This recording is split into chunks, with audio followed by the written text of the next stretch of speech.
কে কত বড় পীর, কে কত বড় মৌলবি, কে কত বড় ডাক্তার, কে কত বড় মাস্টার, কে কত বড় নেতা, আমার আল্লাহ দেখবেন। আমার আল্লাহ খালি দেখবেন কার আমলটা কতটা ভালো। কোরআনে ওই জন্য অপর জায়গায় আছে, মান আমিলা সালিহান ফালিনাফসি ওয়া মান আসা ফাআলাইহা। এখানে আল্লাহ নেতার নাম লাইনি, কোন মৌলবীর নাম লাইনি, কোন রাজা বাদশার নাম লাইনি। আল্লাহ কোরআনে এখানে বললেন যে বা যাহারা, কি বললাম, যে বা যাহারা ভালো কাজ করবে আমি আল্লাহ তাদেরকে পুরস্কার দেবো। জোরে বলুন সুবহানাল্লাহ। যে বা যাহারা খারাপ কাজ করবে আমি আল্লাহ তাদেরকে তিরস্কৃত করব, মানে অসম্মান করব, তাদেরকে জাহান্নাম দেব। অর্থাৎ এই ব্যাখ্যা থেকে বোঝা যাচ্ছে আল্লাহর কাছে ব্যক্তির মূল্য নাই, আমলের মূল্য আছে। কালো, সাদা, ফর্সা, দেখতে সুন্দর, বলবান, এর কোনো মূল্য নেই। ওই জন্য সবাই নেক আমল করব, বলুন ইনশাআল্লাহ। এখন আপনার আমার মনে মনে হচ্ছে পৃথিবীর মানুষ কেমন? বহুজন নিজেকে শক্তিশালী বলছে, পাওয়ারফুল বলছে, তাহলে মানুষের শক্তি কেমন? আল্লাহ কোরআনে এটাও বলে দিয়েছে মানুষের সম্পর্কে, ইন্নাল ইনসানা খুলিকা হালুয়া, আমি মানুষকে অসহায় আর দুর্বল করেছি। পৃথিবীর একটা মানুষও আমার কাছে সবল নয়, দুর্বল। আমি আল্লাহ শক্তিশালী, বাকি সব আমার সৃষ্টি দুর্বল। যদি বলেন দুর্বলতা কাকে বলে, আপনাদের অনেকের জানা নেই। কি আপনার এলাকার নেতা দেখছেন, কি আপনি ভারতের নেতা দেখছেন? পৃথিবীর বর্তমান সময়ে দুটো পৃথিবীর রাষ্ট্রপ্রধান সব থেকে সুরক্ষায় থাকে। নাম্বার 1 আমেরিকার প্রেসিডেন্ট ডোনাল্ড ট্রাম্প, নাম্বার 2 রাশিয়ার প্রেসিডেন্ট, তার নাম ভ্লাদিমির পুতিন। এরা দুজন সব থেকে সুরক্ষায় থাকে। আমার বন্ধুগণ, আমার ভাই, আমেরিকার প্রেসিডেন্ট কিছুদিন আগে বলেছেন আমার কাছে যা পরমাণু আছে 4428টা পরমাণু বোমা আছে, আমি ইচ্ছা করলে পৃথিবীটা 150 বার ধ্বংস করে দেব। এটা সে দাঁড়িয়ে প্রেস কনফারেন্সে বক্তব্য দিয়েছে যে আমাকে ঘাঁটাও না, আমি ইচ্ছা করলে পৃথিবীটা 150 বার ধ্বংস করব। আপনারা জানেন পৃথিবীর বুকে পরমাণু বোমা যেগুলো হয়েছে একবারই খালি ইউজ হয়েছে। একটা দেশের ওপরে দুটো শহরে, হিরোশিমা নাগাসাকি, জাপানের শহর, আমেরিকায় ফেলেছিল। কে ফেলেছিল? আমেরিকা। কয়েক লক্ষ মানুষের মৃত্যু ঘটেছে। তারপরও সন্ত্রাসবাদ হচ্ছে মুসলিম। কথাটা বুঝতে পারেননি? তারপরও সন্ত্রাসবাদীকে আমরা, অথচ লাখ লাখ লোককে হত্যা করেছে হিরোশিমা নাগাসাকিতে। এখনো পর্যন্ত বাচ্চা পয়দা হলে হিরোশিমায়, সেই শহরে, সেই বাচ্চাটা পঙ্গু বাচ্চা পয়দা হয়। সেখানে অনেক জায়গায় এখনো পর্যন্ত ঘাস পর্যন্ত জন্মায় না, গাছপালা তো অনেক দূরের কথা, ঘাস। বর্তমানের বিশেষজ্ঞরা বলছে বর্তমানে যে পরমাণুগুলো আছে রাশিয়ার আমেরিকার কাছে, সেই হিরোশিমা নাগাসাকিতে যে পরমাণু ফেলা হয়েছিল তার থেকে 1 লক্ষ গুণ বেশি পাওয়ারফুল। কেমন পাওয়ার? একজন বৈজ্ঞানিক দেখাচ্ছিলেন, এটা হচ্ছে জলের বোতল, এর ভেতরে পানিটা যেমন তরল পদার্থ, ঢেলে দিলে গড়িয়ে যায়। যদি কলকাতার মতো টাউনে এখনকার বর্তমানের পরমাণু মারা হয়, গাছপালা, বিল্ডিং, বালাখানা, মানুষ যা আছে সব তরল পদার্থ হয়ে যাবে, গোলে শেষ হয়ে যাবে। এত পাওয়ারফুল। এখন আমেরিকা বলছে আমার কাছে এত পাওয়ার আছে। আমেরিকার প্রেসিডেন্ট যে গাড়ি চাই চাপে, সাধারণ গাড়ি নয়, 1000 কোটি টাকারও বেশি দাম গাড়িটা। সে বলছে আমি পাওয়ারফুল নেতা পৃথিবীর। আমি খালি আল্লাহর পাওয়ারটা আপনাদেরকে বলে দিই, তাইলে বুঝতে পারবেন মাল পাওয়ারওয়ালা না আমার আল্লাহর কাছে দুর্বল। সে বলছে আমি শক্তিশালী পৃথিবীর, আমার ওপরে কেউ কথা বলতে পারবেন, আমি যা বলবো তাই হবে। এই যারা ভাবছে, এটা যারা মনে করছে, তাদের জন্য এটা শোনা দরকার। তার গাড়িতে মিসাইল লাগবে না, গুলি লাগবে না, সে এতটা পাওয়ারফুল যে নিজেকে বলছে আমার থেকে পাওয়ারফুল কেউ নেই।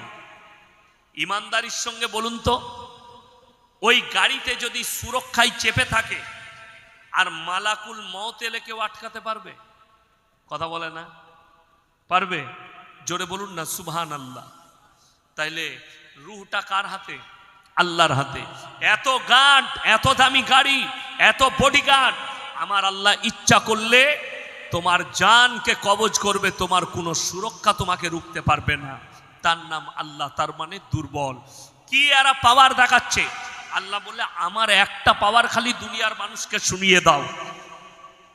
এখন দেশে দেশে যুদ্ধ হলে হাতি দিয়ে হয় না মানুষ দিয়ে হয়? বাবা কথা বলেন, মানুষ দিয়ে। আমাদের বর্ডার যে আছে, বর্ডারে মিলিটারিরা আছে না নেই? বিএসএফ আছে, দেশের সুরক্ষা করছেন, ওদের দায়িত্ব ওরা নজর রেখেছে। আবরাহা বলে একটা বাদশা, কোরআনে এসছে, কাবা ঘর ভাঙতে চেয়েছিল হস্তি বাহিনীর দ্বারা, হাতির বাহিনী দ্বারা। কোরআন অবতীর্ণ করলেন, হে নবী আপনি কি দেখেননি? আলাম তারা কাইফা ফাআলা রাব্বুকা বিআসহাবিল ফিল আলাম ইয়াজআল কাইদাহুম ফি তাদলিল ওয়া আরসালা আলাইহিম তায়রান আবাবিল। হে নবী আপনি কি দেখেননি যারা হস্তি বাহিনী নিয়ে কাবা ঘর ভাঙতে এসেছিল, আমি তাদের ওপরে অন্য কোনো অস্ত্র পাঠাইনি, আমি একটা ছোট্ট পাখিকে খালি বলেছি মুখে করে পাথর নিক্ষেপ করো, আমি তাদেরকে কাবা ঘরে পৌঁছানোর আগে ধূলিসাৎ করে দিয়েছি। জোরে বলুন সুবহানাল্লাহ। এখন আমি কালকে অনেক দূরে ছিলাম, মানে দিনাজপুর রায়গঞ্জের কাছে, ওখান থেকে বাড়ি ঢুকেছি ফজরের পর, রাস্তায় ফজর হয়েছে আজকে আপনাদের এখানে। তো আমি রাত্রে গাড়িতে যখন ফিরছি মোবাইলে খবর দেখছিলাম, পুরুলিয়া ডিস্ট্রিক্টের কিছু আমার আদিবাসী ভাই মা বোন তারা রাস্তায় দাঁড়িয়ে মিডিয়ার সামনে কাঁদছে। কেন?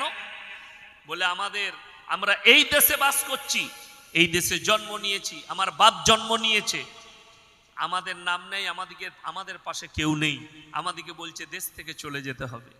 তবে আমার যতটা বিশ্বাস, বাংলাদেশ পাকিস্তান থেকে অনেক হিন্দু মুসলিম আমাদের দেশে এসে নাগরিকত্ব নিয়েছে, এটা আমি বলতে পারি। কিন্তু একটা আদিবাসী ভাই অন্য দেশ থেকে আসেনি, তারা আমার দেশেরই নাগরিক, এটা আমি তাদের পক্ষ নিয়ে বলছি। প্রত্যেকটা আদিবাসী মা বোন ভাই, তাদের কাগজ না থাকলেও তারা আমাদের দেশের নাগরিক, তাদেরকে পেশ করানো হয়েছে। অনেক হিন্দু মুসলিম বাংলাদেশ থেকে এসে আমাদের দেশে বাস করছে নাগরিকত্ব নিয়ে, জানি না কি, কিন্তু বেশি আদিবাসী ভাইরা আমাদের দেশের।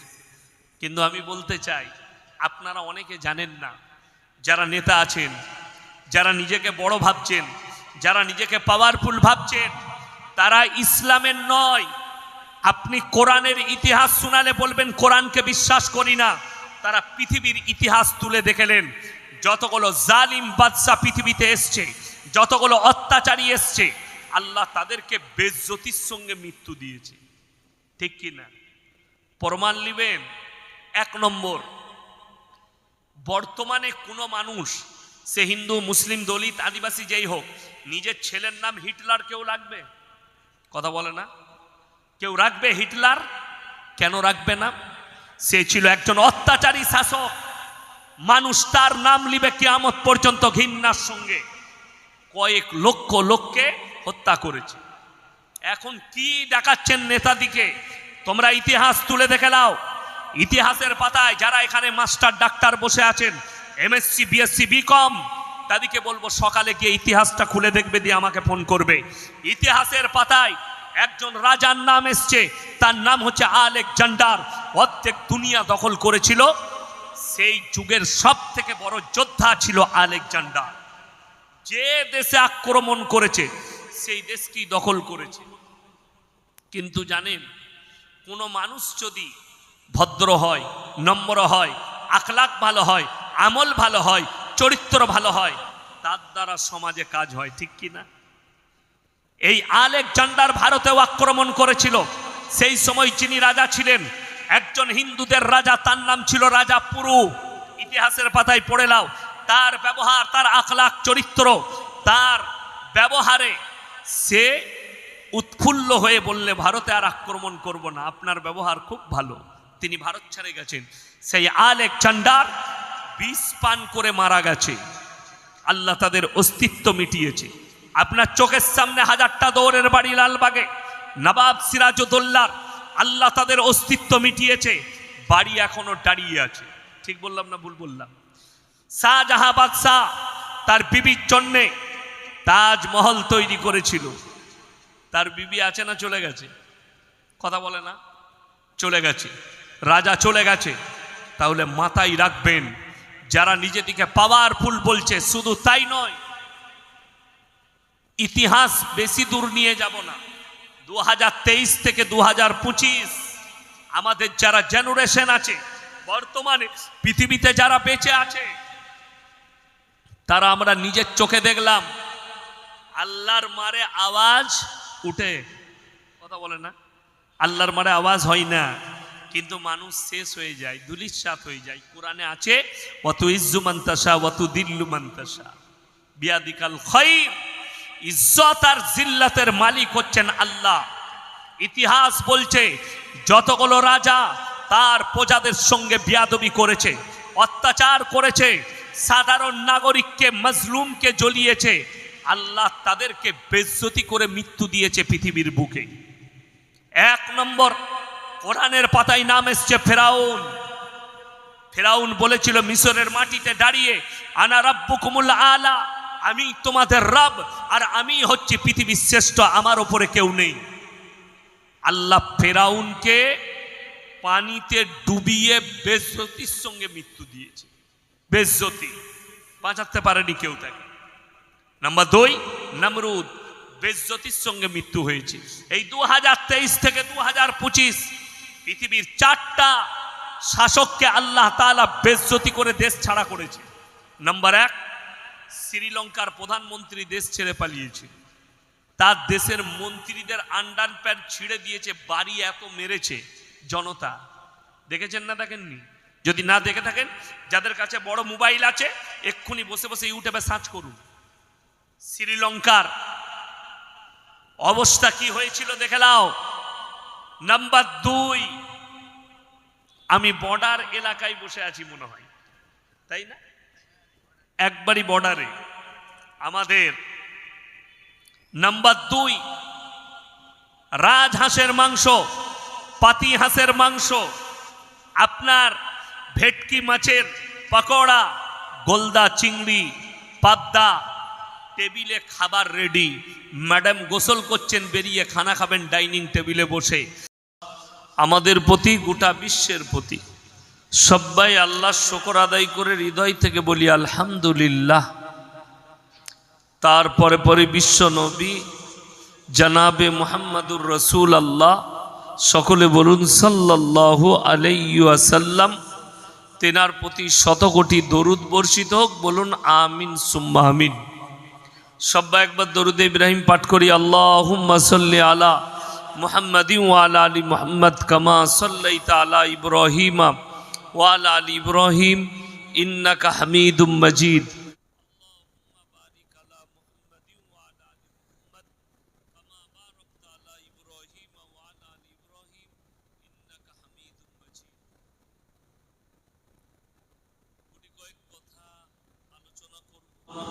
আল্লাহ আমাদের সকলকে আমলের তৌফিক দান করুন, বলুন আল্লাহুম্মা আমিন। সর্বপ্রথম আমি বলবো, যারা এখানে দাঁড়িয়ে আছেন, যদি শোনার ইচ্ছা থাকে বসেন, নাহলে এখান থেকে আউট। কথা বুঝতে পেরেছেন না পারেননি? আমার এই কমিটির ছেলে কারা আছে, হয় বস করাও, নাহলে এখান থেকে তাড়াও, 2-এর একটা। শোনার বাড়িতে গিয়ে ঘুমান, কাজে লাগবে।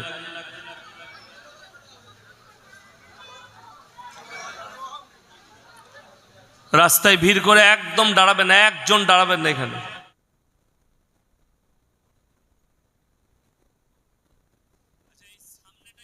আছে নোংরা আছে, পায়খানা ফায়খানা আছে সামনে, ওই সামনেটায় পায়খানা আছে না? পেছনে বসলে নামাজ ফরজ হবে না? পাগলা সব একদম।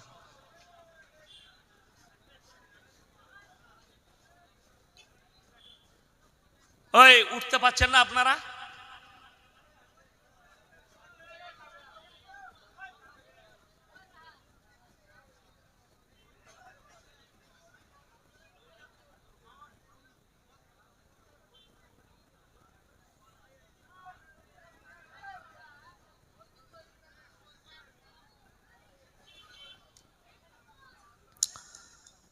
ওই জন্যে আপনাদের এলাকার আমি দাওয়াত নিতে চাই না। খালি থাকলেও বলে দিই খালি নাই, এইটার কারণে। আপনি চলুন কৃষ্ণনগরের ওই পারে, রাত 11টায় তো জলসা শেষ হয়ে যায় তাদের, আর রাত 10টা বাজছে এখনো পর্যন্ত ঘরে ঘুমুচ্ছে না? মেলা বসাইছে নাকি? দোকান বসেছে? হ্যাঁ, মেলা বসাইছে? হ্যাঁ, খেয়ে চলে যাচ্ছে। ও চলে যাক, কিন্তু যারা থাকবে তারা যেন বসে, দরকার নাই। আর সারা রাতে জলসা হচ্ছে, জলসা নয়, ছেলে খেলামো করার, বক্তাকে পয়সা দিয়ে, আর কিচ্ছু নয়। 12টার পরে কোনোদিন জলসা করেন না। 12টার পরে বক্তারও অ্যালার্জি শেষ আর শ্রোতারও শেষ।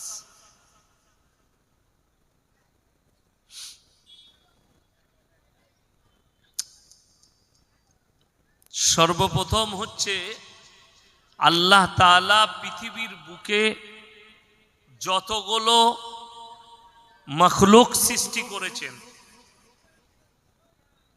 যা কিছু সৃষ্টি করেছেন, সব থেকে সুন্দর আর উত্তম রূপে আল্লাহ মানুষকে সৃষ্টি করেছেন। বলুন আলহামদুলিল্লাহ।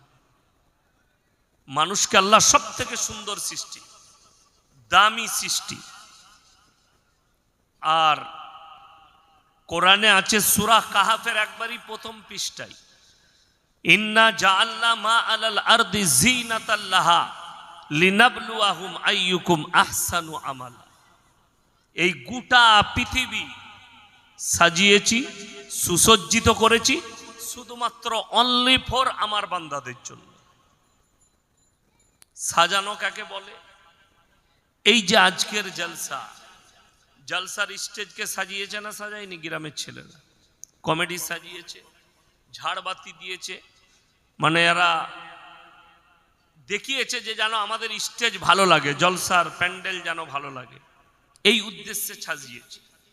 আল্লাহ তাআলা পৃথিবীটা কি দিয়ে সাজিয়েছেন আপনারা কি কোনোদিন অনুভব করেছেন? আল্লাহর সাজানোটা কেমন?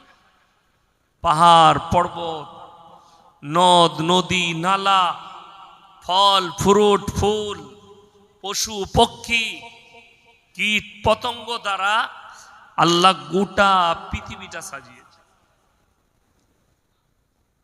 শোপুকা জানেন? শোপুকা,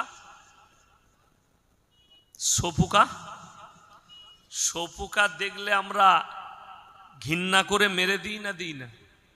মেরে দিই।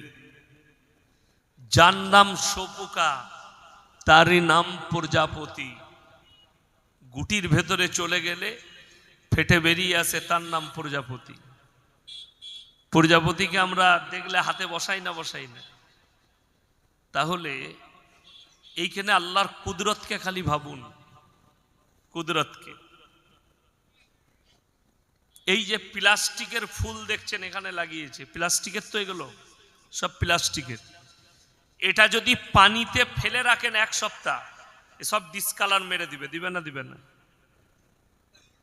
আর একটা গাছের ফুল 3 মাস বর্ষার পানি তার উপরে পড়ছে, এতটুকু ডিসকালার পাবে না। জোরে বলুন সুবহানাল্লাহ। আল্লাহ এগুলো সব বান্দার জন্য সৃষ্টি করেছেন। আল্লাহ বান্দার কাছ থেকে কি চেয়েছেন? একটা জিনিস। কটা বললাম? একটা। সেটা হচ্ছে নেক আমল, ভালো কর্ম। আপনার জীবনের ভালো কর্মটা আমার আল্লাহ চেয়েছে। নেক আমলটা। এখন আমি আপনি মানুষ কথা বলছি, ঘুরে বেড়াচ্ছি। আমাদের জীবনে আল্লাহ তিনটে অংশ দিয়েছে। একটা আল্লাহর নিজস্ব, একটা কার বললাম? আল্লাহর নিজস্ব। আমাদের মধ্যেই আছে কিন্তু আল্লাহর নিজস্ব, আমাদের শরীরে আছে আল্লাহর নিজস্ব। আর একটা আল্লাহ তাআলা পোকা মাকড়ের জন্য করেছে, আর একটা হচ্ছে আমাদের নিজস্ব। এই যে তিনটে পার্ট বললাম, আমাদের নিজস্ব কি এটা যদি জেনে যান, কাল থেকে আর দুনিয়ার প্রতি মহব্বত থাকবে না। ওই জন্য কোরআনে এই দুনিয়া সম্পর্কে আল্লাহ তাআলা একটা মারাত্মক কথা বলেছেন। কি আছে? ওয়ামাল হায়াতুদ দুনিয়া ইল্লা মাতাউল গুরুর। হে নবী বলে দাও, দুনিয়ার জীবনটা তোমাদের জন্য সম্পূর্ণ ধোঁকা। ধোঁকা বুঝেন তো? ধোঁকা বুঝেন না? ধোঁকা দেওয়া, মিথ্যা বলা। একটা লোক বললে তুই দাঁড়া, আমি তোর লেগে খাবার আনছি, সে লোক আর এলো না, এটাকে ধোঁকা বলা হয়। তো আল্লাহ কোরআনে এই দুনিয়া সম্পর্কে বললেন, মুমিনদের জন্য, মানুষের জন্য পৃথিবীটা ধোঁকা। কতদিন বুঝতে পারবেন না? অতদিন পর্যন্ত, যতক্ষণ পর্যন্ত মৃত্যুর কোলে আপনি ঢলে না পড়ছেন। মৃত্যু কাছে আসবে, মারা যাবেন, বুঝতে পারবেন আমি যেখানে ছিলাম ওই জায়গাটা ধোঁকার জায়গা। সব বুঝিয়ে দেবো একটা একটা করে, কিন্তু দিলের কান দিয়ে শুনবেন। আমি এখনো বক্তব্য শুরু করিনি। আমি প্রথমে আল্লাহকে চিনাচ্ছি, আল্লাহকে, আপনার সৃষ্টিকর্তাকে। কেন আপনি এসছেন দুনিয়ায়, আর আপনার আসার পর আপনার মূল্যটা কি? আমি মানুষ, আমার মূল্য কি? শক্তি দেখাচ্ছি, বল দেখাচ্ছি, বিবেক বুদ্ধি দেখাচ্ছি, অহংকার করছি। তো এই জায়গাটা আছে কি না আপনার অহংকার করার জমিনে?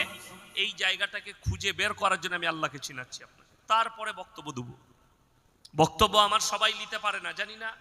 কমিটির ছেলে ভালোবেসে দাওয়াত করেছে, আমাকে সবাই দাওয়াত করে না, অনেকজন মাপে।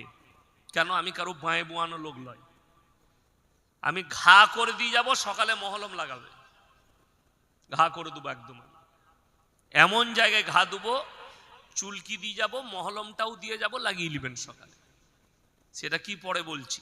এখন নাম্বার 1, আমাদের শরীরের সব থেকে দামি পার্স, সেটার নাম হচ্ছে রূহ। রূহ মানে বুঝেন তো? জান। আমি যে কথা বলছি, এই যে মোবাইল, সুইচ টিপলাম, মোবাইলটার লাইট জ্বলে গেল, কিসের কারণে? কার পাওয়ারে জ্বলছে? এটা ব্যাটারি। এই মোবাইলটা সব থেকে দামি পার্টস হচ্ছে ব্যাটারি। ব্যাটারি না থাকলে মোবাইল চলবে না, পরিচালনা হবে না। মানুষের মধ্যে আল্লাহ সব থেকে দামি পার্টস দিয়েছেন রূহটা। কিডনি আছে, আপনার লিভার আছে, আপনার পেটে নাড়ি বুড়ি আছে, সবকিছুই আছে, কিন্তু রূহটা নেই। আপনার নাম হবে মৃত। লোকে মৃত বলবে না? বলবে না? এখন যদি আমি কথা বলা বন্ধ করে দিই, মারা যাই, তো লোকে আমাকে বলবে মৃত। তার মানে আমার কাছ থেকে রূহ চলে গেল। এই যে রূহ, এই রূহ কার কবজায়? আল্লাহর কসম, আল্লাহর কবজায় আছে। এটা নদিয়া ডিস্ট্রিক্ট, তো শুধু নদিয়া নয়, গোটা পৃথিবীর যতগুলো ডাক্তার আছে, আল্লাহর কসম খেয়ে বলছি, সব ডাক্তারকে এক কাছে করুন। এত ডাক্তার কলকাতায় সকালে চলে গেলে পায়ের নখ থেকে মাথা পর্যন্ত প্রত্যেকটা পার্সের ডাক্তার পাবেন। আছে না নাই? প্রত্যেকটা পার্সের ডাক্তার। আপনি কলকাতায় গিয়ে জিজ্ঞেস করুন তো, স্যার আপনারা এত রোগী পাচ্ছেন, একবার বলতে পারবেন মানুষের মধ্যে আল্লাহ রূহটা কোথায় রেখেছে? কোন ডাক্তার বলেছে আজ পর্যন্ত? কথা বলেন। একটা খালি সূত্র দিয়ে দিচ্ছি আপনাদিকে, দেখবেন। আপনি আপনার মাকে নিয়ে যান, বাবাকে নিয়ে যান, ডাক্তারখানায় নিয়ে গেলেন, অপারেশন করলেন, সুস্থ হয়ে গেল। ডাক্তার বাবুকে বললেন, স্যার হ্যাঁ আপনি অপারেশন করলেন, আমার মা একদম ফিট। কি বলে জানেন? বুক ফুলিয়ে, এমনি নাকি সার্টিফিকেটে দেখতে পাও না, লন্ডন থেকে পড়াশোনা করেছি। কি বলে? লন্ডন থেকে। খালি সার্টিফিকেট দেখায় ডাক্তারগুলো। আর অপারেশন করতে গিয়ে মরে গেলি আল্লাহর দোষ। কথাটা বুঝতে পারেননি? ভালো হলে সার্টিফিকেট, কচু খেয়ে পড়াশোনা করেছি, এমনি নাকি লন্ডন, জাপান, জার্মান থেকে পড়াশোনা করেছি, আর মরে গেলি আল্লাহর দিকে হাত। কি করবে? ওপরওয়ালার ইচ্ছা। আল্লাহ বলে কত বড় নেমো খারাম। ভালো হলে বলছে আমার সার্টিফিকেট আছে, পড়াশোনা করেছি, আর মারা গেলি আমার দিকে ইশারা করছে। কেন? ও জানে যে উপরওয়ালাকে না দেখালি আমাকে পিটাবে। কথাটা বুঝতে পেরেছেন না পারেনি? তার মানে এটা হচ্ছে মানুষের একটা নেমো খারামি। গোটা পৃথিবীর ডাক্তারকে আল্লাহর কসম কিয়ামতের সকাল পর্যন্ত চ্যালেঞ্জ রইল। এখানে যদি আপনার এলাকায় কোনো ডাক্তার বাবু থাকেন, বাপের বেটা থাকে, তাকে বলুন কিয়ামতের সকাল পর্যন্ত, দুনিয়া যতদিন চলবে ততদিন পর্যন্ত চ্যালেঞ্জ রইল। তুমি যতদিন দুনিয়াতে বেঁচে আছো চ্যালেঞ্জ রইল। খালি বলে দাও মানুষের মধ্যে রুহটা কোথায় রাখা আছে। মানুষ মারা যায়, তার প্রাণটা কোথায়? বলতে পারেনি, কিয়ামতের সকাল পর্যন্ত পারবে না। আল্লাহর হাবিব জানাবে মুহাম্মাদুর রাসূলুল্লাহ, সকলে বলুন সাল্লাল্লাহু আলাইহি সাল্লাম, আল্লাহকে প্রশ্ন করলেন। কি প্রশ্ন? কোরআনে আছে, ওয়ায়াসালুনাকা আনির রূহ। ওগো আল্লাহ, রূহটা কি? আমার আল্লাহ নিজে উত্তর দিলেন, কুলির রূহু মিন আমরি। হে আমার নবী, রূহ হচ্ছে আমার আল্লাহর হুকুম। আল্লাহর কসম, বর্তমানে পৃথিবীতে শুধু মানুষ নয়, যতগুলো জানদার বেঁচে আছে, আমরা বেঁচে আছি, আমরা কেউ নিজের ইচ্ছাই বেঁচে নেই, সব আমার আল্লাহর দয়ায় আর আল্লাহর ইচ্ছাই আল্লাহ আমাদেরকে বাঁচিয়ে রেখেছে। এই বিশ্বাসটার নাম হচ্ছে ঈমান। পৃথিবীর কেউ একটা সেকেন্ড নিজের ইচ্ছায় বাঁচার ক্ষমতা রাখে না, সব আমার আল্লাহর ইচ্ছায়। কোরআনে 30 পারায় আল্লাহ তাআলা দলিল দিয়েছেন, কসম খেয়েছেন। কার? ওয়ান্নাজিয়াতি গরক। গরক শব্দের অর্থ হচ্ছে ডুব মারা। হাঁস পুকুরে খেলা করতে করতে ডুব মারে না? ডুব মারে হাঁস। মানুষ, আমাদের বাচ্চারা, আমরা পুকুরে ঝাঁপ দিই, নদীতে ঝাঁপ দিই, আমরা ডুব মারি। কোরআন এই শব্দ ব্যবহার করেছেন। আমি কসম খাচ্ছি, আমার ওই ফেরেশতার আমার হুকুমে দ্রুত গতিতে তোমাদের শরীরে ডুব মেরে তোমাদের আত্মাকে হরণ করে নিয়ে আসে আমার হুকুমে। তাহলে বোঝা গেল এই যে শরীর, এর মধ্যে ম্যান পার্টসটা আল্লাহর হাতে, আপনার আমার হাতে নয়। যখন ইচ্ছা যাইবে আল্লাহ ডেকে নিবে। নাম্বার 2, এই যে শরীরটা আল্লাহ দিয়েছেন, এটা আল্লাহ কার জন্য তৈরি করেছেন? মরে যাওয়ার পরে আমাদেরকে কবরে দেওয়া হয় না? হয় না? খায় কে? পোকামাকড়। তার মানে বোঝা গেল শরীরটা আল্লাহ পোকামাকড়ের জন্য করেছেন। আমাদের দেশে অমুসলিম ভাইরা পুড়িয়ে দেয়, ছাই হয়ে গেল, তারপরেও যেগুলো থাকে পোকামাকড়ে খেয়ে নেয়। তাহলে আপনার রুহটা আল্লাহর হাতে, শরীরটা আল্লাহ পোকামাকড়ের, তাহলে আপনার আমার রইল কি? টাকা, সম্পদ, বল, দল? না, আপনার আমার যেটা আল্লাহর কাছে প্রয়োজনীয় জিনিস, মূল্যবান, সেটার নাম হচ্ছে নেক আমাল, ভালো